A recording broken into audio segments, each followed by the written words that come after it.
Sadvijyadaya namaha mritamagna chitta. Because I have learned to fulfill my heart by glorifying your wonderful activities. Kirtanam. Kirtanam means to describe or to sing the glorious activities of the Lord. That is called Kirtanam.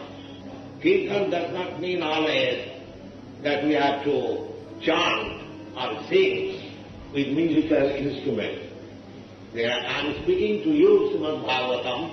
This is also Kirtanam. So we have to accept this principle, Kirtanam. Always. This Kirtanam is mentioned in the Srimad Bhagavatam. Every one of us, never mind, this happiness is already fixed up.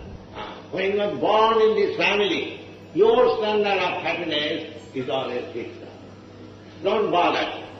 The time which you have got, valuable time, save it for becoming Krishna conscious. That is it.